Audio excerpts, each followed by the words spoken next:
দিনত স্বৰ্গ নিশা ভুটিয়া পোহৰলৈ আহিছে জুবিন গাৰ্গক লৈ যোৱা দ্বীপটোৰ ইতিহাস জুবিন গাৰ্গক লৈ যোৱা দ্বীপটোৰ আছে শিহৰণকাৰী কাহিনী 14 দিনৰ পূৰ্বে সাগৰৰ বুকুত চিৰকাললৈ হেৰাই গৈছিল অসমীয়াৰ প্ৰাণ জুবিন গাৰ্গ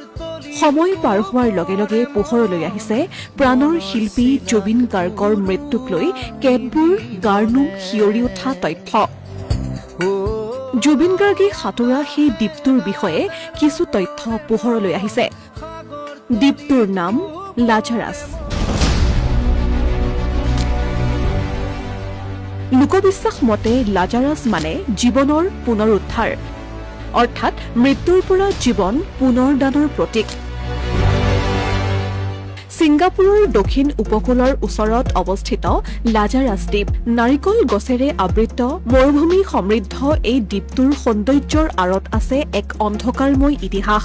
19শ শতিকাত কলেৰা মহামাৰীৰ ধ্বংসলীলাত এই দ্বীপক বৃহৎ কোৱাৰেণ্টাইন চেণ্টাৰলৈ পৰিৱৰ্তন কৰা হৈছিল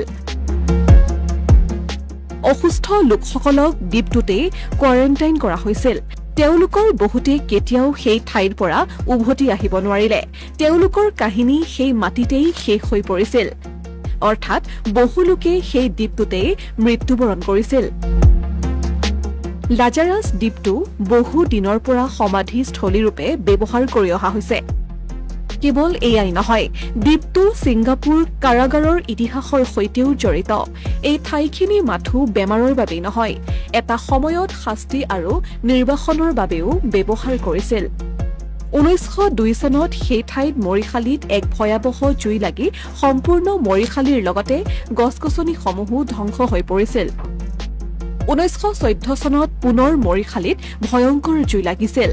1955 চনত নিচাসক্ত লোকসকলক সেই ঠাইত এৰি আহিছিল আৰু তেতিয়াৰে পৰা বহু কম সংখ্যক লোকেহে তাত বসবাস কৰিছিল কিন্তু অৱশেষত স্থায়ী বাসিন্দাসকলে 2016 চনত সেই দ্বীপটো ত্যাগ কৰিছিল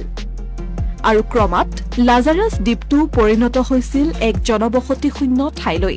স্থানীয় লোকসকলৰ পৰা জানিব পৰা অনুসৰি নিশা হলে সেই ঠাইৰ পৰা শব্দ শুনা যায় ভুটিয়া স্থানসমূহৰ ভিতৰত অন্যতম বুলি অভিহিত কৰি আহিছে এই লাজাৰাছ দ্বীপটো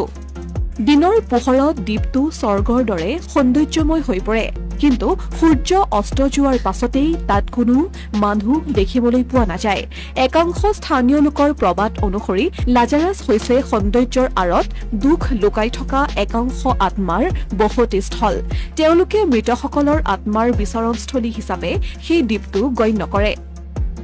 তাত স্থানীয় লোকসকলে ফুৰিবলৈ সাধাৰণতে নাযায় তাৰ পানীটো নামিবলৈ হেনো ভয় কৰে কোনোবা বাহিৰৰ পৰ্যটক গলে টুৰিষ্ট গাইডবোৰ বা ইয়টসমূহৰ কেপ্টেইন তথা সহায়কাৰীবোৰৰ লগত যায় আৰু লগতে আহে